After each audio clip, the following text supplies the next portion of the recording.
নমস্কার বন্ধুরা, উমা ফুড কিচেনের আরো একটি নতুন পর্বে আপনাদের সবাইকে স্বাগত।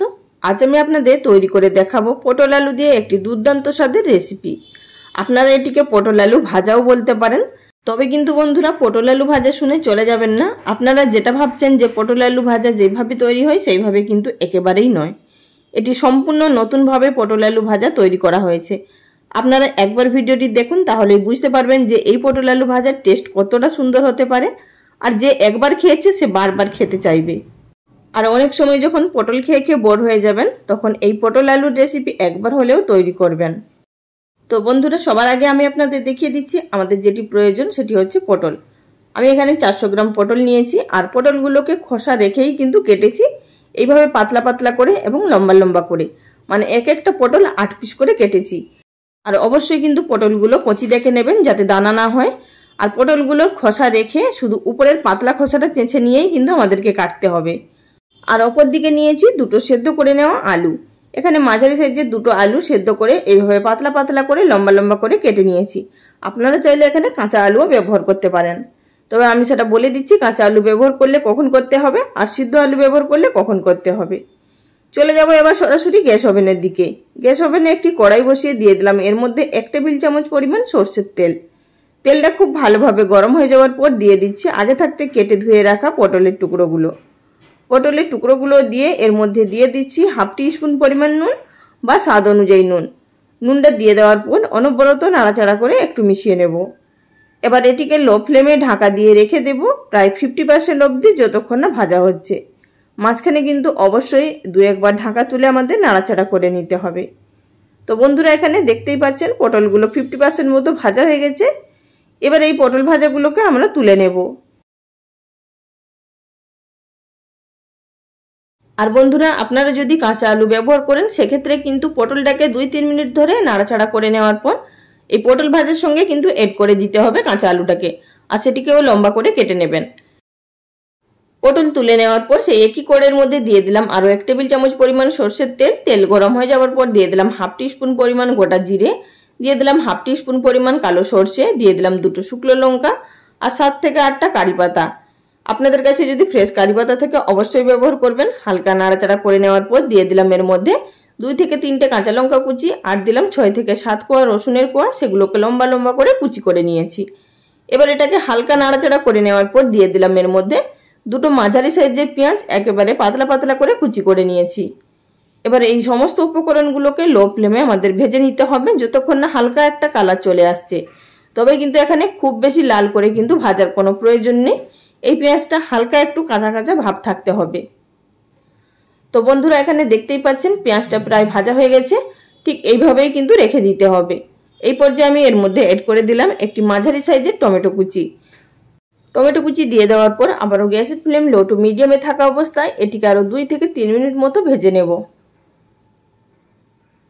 মিনিট 3 ভেজে নেওয়ার পর এবার এর মধ্যে এড করে দিলাম 1/2 টিস্পুন পরিমাণ ঝাল লঙ্কার গুঁড়ো, 1/2 টিস্পুন পরিমাণ হলুদের গুঁড়ো। আমরা কিন্তু পটল ভাজার সময় হলুদের ব্যবহার করিনি, শুধুমাত্র নুনের ব্যবহার করেছি। এবার এর মধ্যে সামান্য পরিমাণ জল দিয়ে একটু কষিয়ে নেব। যেহেতু গুঁড়ো মশলা পড়েছে তাই মশলাটা পুড়ে যেতে পারে, সামান্য পরিমাণ জল দিয়ে একটু কষিয়ে নেবেন। হালকা কষিয়ে নেওয়ার পর আবারও দিয়ে দিলাম 1 টেবিল চামচ পরিমাণ জল। এবার এর মধ্যে দিয়ে দিচ্ছি 5 টাকা দামের একটি ম্যাগি মশলা। আপনারা যদি ম্যাগি মশলা ব্যবহার করতে না চান সেক্ষেত্রে 1 টিস্পুন পরিমাণ ধনে গুঁড়ো আর 1/4 টিস্পুন পরিমাণ এখানে গরম মশলার গুঁড়ো এড করে দিতে পারেন। ম্যাগি মশলা দিয়ে হালকা একটু নাড়াচাড়া করে মিশিয়ে নেওয়ার পর এই পর্যায়ে দিয়ে দিতে হবে আমাদের আগে থাকতে সিদ্ধ করে রাখা আলু। আলুটাকে কিন্তু আলাদা করে ভেজে নেওয়ার কোনো প্রয়োজন নেই। তো এখানে দেখতেই পাচ্ছেন আলুটাকে মিনিট 3-4 ধরে খুব সুন্দরভাবে কষিয়ে নিয়েছি। এখানে আলুটা দেখেই বুঝতে পাচ্ছেন যে খুব ভালোভাবে কষানো হয়ে গেছে। ঠিক এই পর্যায়ে আমি এর মধ্যে অ্যাড করে দেব আগে থাকতে ভেজে রাখা পটলের টুকরোগুলো। পটলের টুকরোগুলো অ্যাড করে দেওয়ার পর আবারও নাড়াচাড়া করে মিশিয়ে নিতে হবে।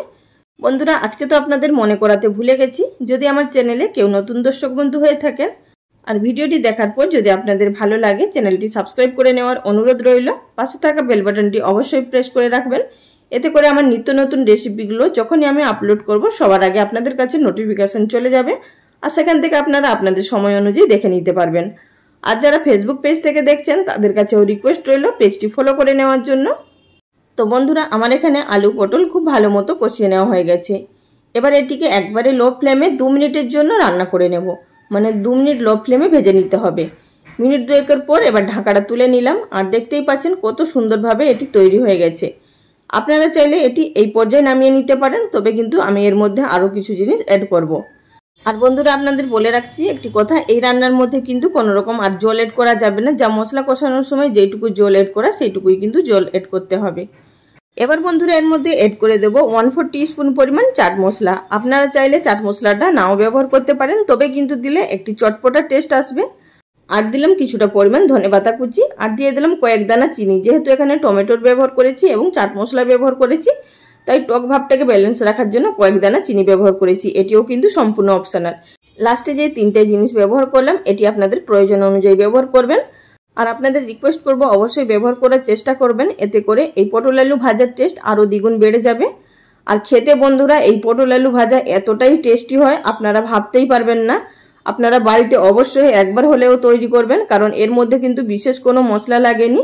ঘরে থাকা সমস্ত উপকরণই এর মধ্যে ব্যবহার করা হয়েছে, তবে কিন্তু একটু অন্যরকমভাবে ব্যবহার করা হয়েছে, তাই এর টেস্ট সম্পূর্ণ অন্যরকমই খেতে হয়ে থাকে।